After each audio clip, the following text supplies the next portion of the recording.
Kantar Group. Yan. So, gusto ko lang i-share yung aking experience sa pagiging miyembro ng Kantar Group. So, ngayong araw, April 24? April 24 ngayon, April 24, ngayong araw ay natuklasan namin na ang Kantar Group ay isang scam. Bakit ko nasabi? Scam ba sila? Bakit ko nasabi? Kasi, ngayong araw, di ba, last week, Holy Week. So, ngayong araw, sinabi nila dun sa, yung pinaka-manager nila, si Gianna, ang dami pala nung, account sa WhatsApp. So, yung kabilang ako sa, na-group sa WhatsApp ay, yun, wala na akong nare-receive na mga nagko-comment kasi nagkabardagulan sila kanina. And yun, so ngayon nga ay sinabi niya na withdrawal daw, pwede nang i-cash out yung mga yung mga kita.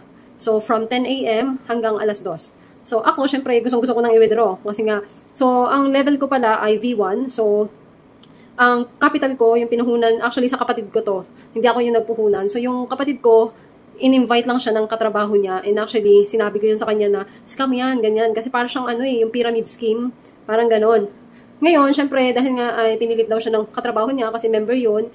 And kumikita na daw yun. So, sabi niya sa kapatid ko na, kapag ka-scam to, ay ibabalik ko yung pera mo na 1-2. So, sila yung nagpasok, siya yung nagpasok sa kapatid ko. So, yun na nga. So, yung kapatid ko yung nag-finance, pera niya, and ako yung may hawak ng account. So, ako yung naglalaro, ako yung nagsasagot ng survey. So, number ko yung nakaregister doon sa website nila. So, yun.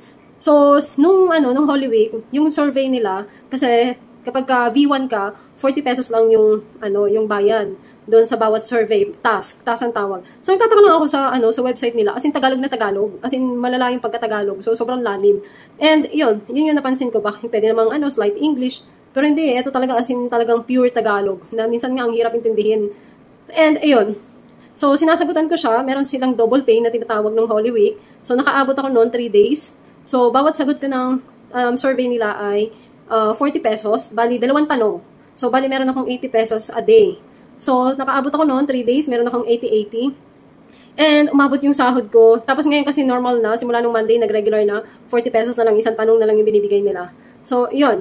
Umabot ng 600 pesos yung aking, bukod sa capital na 1-2, umabot ng 600 pesos yung kakasagot ko ng survey. Tapos meron pa silang lucky scratches. Kapag bagong pasok ka, may scratch ka, tapos binibigyan ka ng 100 pesos. So, nadagdag yon sa aking pondo na kita. So, syempre, ini-expect ko yon na makukuha ko, syempre. Kasi nga, binigay nila, di ba? Lucky scratches daw eh. So, yun. So, ngayon, ay, sabi nila, kasi puro chat lang. As in, puro chat. Walang video call, walang audio. Alam mo yun, puro as in type lang. And yun, so tinype nila na yung sasahurin ko daw ay ibinalik na yung 1-2, tapos i-withdraw ko daw yung 1-7. Tapos, nung pag-click ko ng 1-7, hindi siya ma-withdraw. Ang lumalabas ay kailangan daw mag-top up, magdagdag ka ng, magkano ba idadagdag yun? 600 something. So, bago mo makuha yung sweldo mo na 1-7, may 10% pa sila na na, kaya pala parang naisip ko, kasi sabi nung nag-recruit sa kuya ko, yung anak niya, yung sa 1-7, mababawasan pa daw ng 10% kasi parang, fee, bayad mo sa kanila, admin fee, parang ganun. So ngayon, pag-click ko ng 1-7, hindi ko siya ma-withdraw. Ang sinasabi ay, mag-top up ka ng 645 para makuha mo ng kabuuan yung 2,500. Ilalagay ko yung screenshot ko dyan, kasi ni-screenshot ko talaga para meron akong katibayan. And sabi ko, bakit hindi naman gusto na makakuha ng 2,500? Ibalik lang nila yung yung capital ng kapatid ko at saka yung pinaghirapan ko, 'di ba? So, wala, no choice. Hindi hanggang ngayon kasi simula kaninang alas 2, naglalag yung system nila. Syempre, ang dami nilang member. So, yung proseso pala ng bawat pumapasok diyan, meron V1, V2, V3, tapos iba-iba yung capital bago ka makapasok. So, yung V1 1,200, tapos yung kasunod V2, V3, iba din, mas mataas ang capital nila. So, yun. So, naglalag yung, yung website nila kanina hanggang alas 2. And sabi, in-extend daw hanggang alas 6. So, dun na. Marami na nagkakagulo na sa WhatsApp kasi marami na nagsabi na scam. Kasi, syempre, di ba, ang laki ng kapital mo, yung nagpasok sa amin, yung dapat i-withdraw nila ay 100,000 pesos. Kasi V3 sila, tapos marami na silang na-recruit.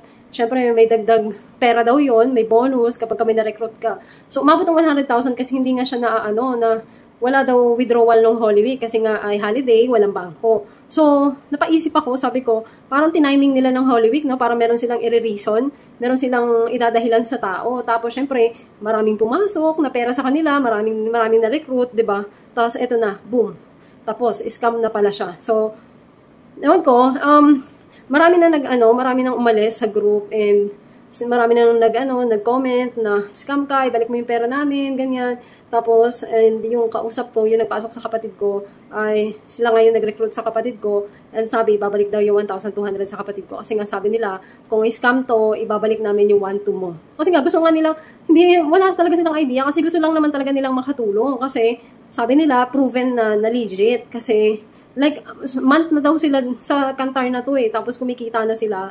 And yun, nakapag-recruit na nga sila, tinulungan nila. Mismong yung pera nila na withdraw ay pinampuhunan nila sa mga gusto nilang tulungan. So yun nga, sad to say, ito yung pinaka-last na hindi na sila maka-withdraw. Umabot ng 100,000. Ganun. So, yun, so hindi na ako mag-ano. So, as in talagang scam talaga siya. Siyempre, yung pera mo, gusto mong kunin, tapos hindi mo makuha-kuha kasi kailangan mag-top up ka muna. Ano yun? Kalokohan. So, yun. So, hindi ko pa dinidelete yung app. I mean, nabubuksan ko pa rin siya. Ayokong awayin. Siyempre, makikibalita ako, ganun, kung ano nang ganap. Kasi sabi daw, may meeting daw. Mamayang, anong oras na ba, alas 9:30 p.m. ay meron daw meeting. Siyempre, kahit pa paano, kung may chance na makuha ko yung 1,200 ko, then, mas maganda, diba? So, yun lang yung aking masasabi sa Kantar. Actually, pag sinearch mo yung Kantar sa Google, legit siya na meron lalabas talaga, na meron talaga yung Kantar na pangalan na company. I think naka-base to sa Amerika, pero hindi ito yung ginagawa nila dito sa Pilipinas. Yung sa atin, talagang parang ginamit lang nila yung pangalan para mang-scam ng tao. Sa Amerika, legit talaga siya na isang company yung sa data, ganyan, data and information, ganyan. So, pero hindi siya yung pyramid scheme na katulad ng ginagawa nila dito sa Pilipinas. So, yun. So, kapag na-research mo siya sa Google, mapapasabi ka na, legit siya. Pero hindi. Iba yung ginagawa nila dito sa Pilipinas. And feeling ko, yung may-ari nito ay. Kasi, tataka ka, kasi yung number nila sa WhatsApp, UK number, and may mga pangalan silang ginagamit na Chinese, and Chinese name, and bakit ganun yung number ng na taga-UK, and feeling ko Filipino lang din to. Mga ganun. Tapos, tinatry kong tawagan yung pinaka-manager kasi nga sa WhatsApp, di ba, pwedeng matawagan. Hindi siya sumasagot as in. So, hindi ko na inulit-ulit kasi baka i-remove ako sa group. So, ayun. Kailangan ko pang makibalita. So, yun lang. So, wag nyo nang i-try, guys. Yung Kantar ay scam yan. And, nalulungkot ako sa mga taong, yung mga nag-invest, ang laki. Meron pala dyan, yung nag-recruit sa amin, 12,500 something yung kanilang capital para mag-level up yung kanilang pwesto, parang ganon. Kasi ako, V1, sila V3. Ang capital nila, 12,000. Meron pa nga dyan, 50,000, 50, 70,000. Kaya pala, panay ang nila, yung promo-promo mga ganyan. Parang feeling ko, pampasilaw lang yun eh. Sabi, meron na daw, magbibigay na daw sila ng 30,000 sa food allowance sa mga V3. Nagbibigay sila, pero hindi naman sila nagpapa-cash out. Tapos, eto pa, ang malala. Sabi, pag hindi mo daw na-withdraw lahat ng pera mo, sa deadline na binigay nila like 6 p.m. So, hindi mo daw yun na-withdraw, ay lahat daw ng pera ay i-donate nila sa charity. Which is yung mga may ginagamit silang bata. Anong tawag doon? Basta sa mga charity. Ngayon, sabi ko, isip-isip ko, anong i-donate nila? Baka sa kanila lang mapupunta. And, di ba, bakit yung i-donate yung pera ng mga empleyado? Ang tawag kasi nila sa amin ay empleyado na. So, bakit mo i-donate yung pera ng empleyado mo? Dapat ibigay mo sa kanila. Meron pa silang epek-epek na kailangan mong mag-top up muna para makuha yung pera. Ang galing manggatas, di ba, ng ganyan. So, sana etong mga scammer na to ay mabigyan to ng pansin ng NTC, no? Pero feeling ko, paano nila yun Kasi yung number na ginagamit nila, hindi Philippine number, UK number. So, nasa WhatsApp sila. So, sabi ko, paano nila yun matitrace, no? Kasi, through online lang, walang face. Hindi mo kilala yung mga kausap mo. Kaya mahirap din talaga yung mga ganyan na ngayon na puro online. Tapos, hindi mo kilala yung kausap mo. Like, wala kang idea yung mukha. So, paano mo yan nahabulin, di ba? Kasi isang pindot lang sa'yo, wala na, block ka na. So, paano mo pa yun mahahabol, di ba? So, ang hirap. Promise, ang hirap mas-scam sa online. Okay, bye. Yun lang, na-share ko lang. So, update ngayong araw ay, ayun na nga, nag-0-0 na yung balance ko. Pinakita ko yan dyan sa aking screenshot. So, wala na. Hindi ko na talaga siya nakuha. So, ibig sabihin, yun talaga yung nila. tawag nito, proseso ng pang-scam. So, ito lang, ngayon ko lang siya naisip. So, dahil nga pyramid scheme siya, sa una, syempre, yung mga nauna, nakakasweldo sila. Kasi, kailangan nila mag-invite, di ba? Syempre, para ganahan ka, meron silang mga ino-offer na bibigyan ka ng reward, may mga pa-promo. Actually, meron pa silang yung food allowance, tapos may libre ka pa yung mga senior as citizen, may pera silang makukuha, may emergency fund. So, lahat yon ay front lang. Kasi, may ipon lang siya sa, sa wallet nyo. Tapos pag time na i-withdraw mo na siya, ay hindi mo talaga siya makukuha. So, isang malaking lang siya, isang malaking drawing. Laro, ayan, nilaro lang tayo ng ng mga, sabihin mo yung mga nauna dyan, buwan na sila, diba? So, nilaro lang, as in. Tapos, ito na yung kahapon na yung day na mag-shutdown sila. Kasi nga, ganun nga yung kanilang scheme. So, yun, so sa mga papasok pa lang, kapag may ganito kayong ma-experience, mga kailangan mag-invest, magbigay ng pera, wag na kayong susugal ng ganyan. Promise, lang yan siya. Sa una lang yan, kunwari pa withdrawin kayo, tapos kapag malaki na yung naipon nyo, pag time na kailangan mo ng withdraw, hindi mo siya ma-withdraw kasi hawak nila. As in, nakamonitor sila, alam nila, hindi ka basta-basta makaka-withdraw. Kasi yung base dito sa Kantar, meron pang password pala, hindi ka basta-basta makakapag-pull out ng pera. Kailangan pa ng approval. 'Di ba? Lahat monitored nila. So ibig sabihin pinagplanuhan talaga 'to kung paano nila gagawin yung pang-scam. 'Di ba? So 'yun lahat nung yung sa katrabaho ng kuya ko, pati yung account nila nag-0-0 na din. As in wala na. Wala silang magawa kasi walang habol eh. Paano hinahabulin? 'Di ba? True number lang. Tapos si WhatsApp, I think pati si Messenger, sobrang higpit na din. Hindi ka basta-basta makapag-screenshot. So, yun. So, yun, lesson learned dito. Huwag nang papatol sa mga ganyan. Lalo kung yung sa mga online na ngayon, kailangan ng pera, tapos, ay nako, sayang ang pera, pinagpapaguran, tapos mapupunta lang sa ganyan. Naghahangad ng sobrang laki ng kita. So, yun. Sana, naisip ko lang, kasi yung name na Kantar ay company siya eh. Company siya na American base. So, I'm sure hindi nila alam to, hindi nila hawak to, yung nandito sa Pilipinas.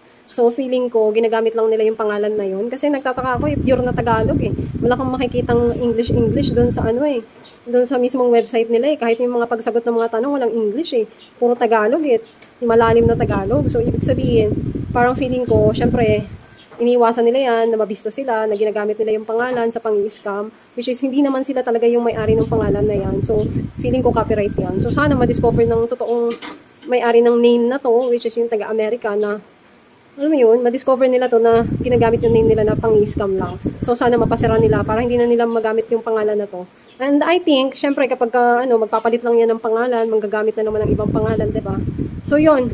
So, ang hirap, hindi, and, yung taong nag-recruit, syempre hindi naman din nila alam and talagang inisip nila na totoo kasi nga nakasahod sila, naka-withdraw pa sila nung una. So, yun. So, hindi ko naman din sila masisi kasi kami din, si kuya ko din na-recruit nila.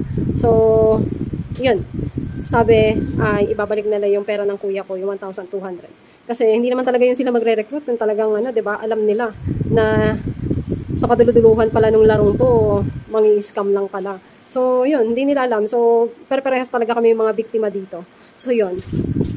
Yun, nagkalat ang maraming online scheme ngayon. So, sobrang dali na lang kasi ngayon eh. Meron kasing GCash, merong Maya.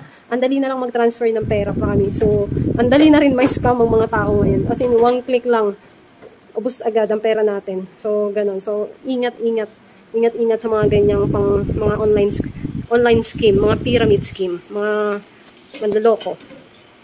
Dapat tandaan nyo na ngayon ha, yung mga ganyan kasi ang pagkakaalam ko ay magpapalit sila ng pangalan. Syempre nga naman, tatanggalin na yung pangalan ng Kantar, gagamit sila ng ibang pangalan para syempre tuloy ang hanap buhay nila, yung mga panloloko nila sa tao. So yung ganito ay ang tawag diyan ay pyramid scam. So wag na kayong papatol sa ganyan kasi alam ko na gagamit sila ng syempre ibang profile naman, tapos ibang number naman kasi yung number na kasali ako sa WhatsApp ay hindi na siya active as in. So, marami silang account na ginagamit. So, lahat yun ay monitored nila. So, hindi sila magsasara, magpapalit lang. Tatanggalin lang yung mga against na, yung mga nagsasabi na scam sila, syempre tatanggalin na yan, hindi na, tatanggalin lahat ng negative na panira ng negosyo nila, parang ganon. So, mag-iingat kayo, huwag na kayong magpapaloko sa ganyan. Basta anything na nanghihingi ng pera bago ka makapag-invest ay, ano yan, big scam yan. Huwag kayong magpapadala. Kahit na meron na-refer sa inyo ng mga kaibigan nyo, kamag-anak nyo pa yan, huwag na. Kasi hayaan mo na sila, hayaan mo na silang sumugal. Kasi sayang yung pera nyo as in.